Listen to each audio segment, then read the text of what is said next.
Bangladesh burns. The streets, once bustling with life, are now battlegrounds. A tide of anger has surged across the nation. Protesters clash with security forces. Tear gas chokes the air. The epicenter of this unrest is Dhaka. Here, the heart of the government is under siege. Thousands demand the resignation of Prime Minister Sheikh Hasina. They claim the recent elections were rigged.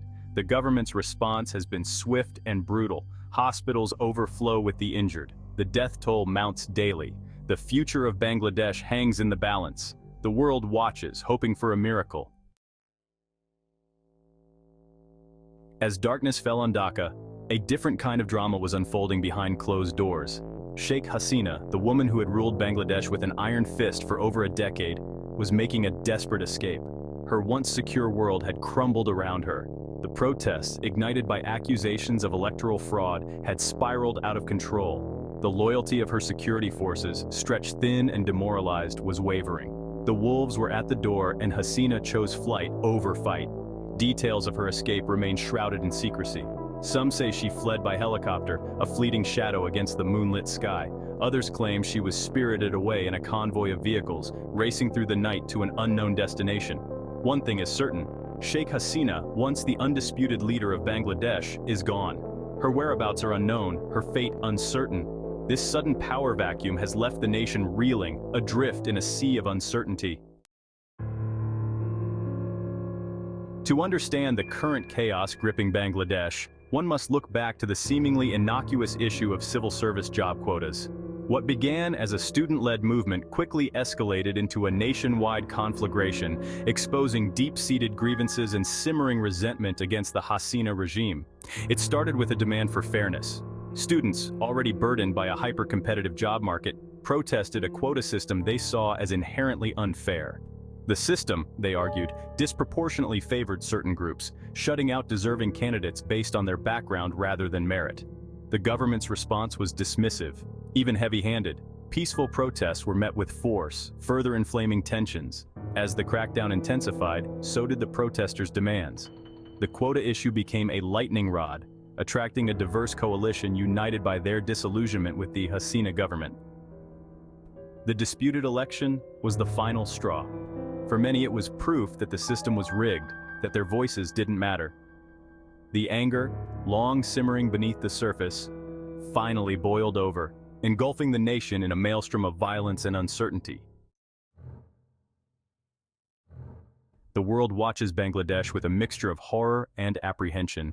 The images beamed across the globe are deeply disturbing: burning streets, violent clashes, and a nation teetering on the brink of collapse. International condemnation has been swift and unequivocal. The United Nations has called for an immediate end to the violence and urged all parties to engage in dialogue. Neighboring India, already grappling with its own internal challenges, watches with growing concern, fearing a massive influx of refugees across its porous border. The United States and the European Union have issued strongly worded statements, condemning the violence and calling for restraint. But beyond words, concrete action seems elusive. Bangladesh, strategically important but plagued by poverty and political instability, has long been a diplomatic challenge.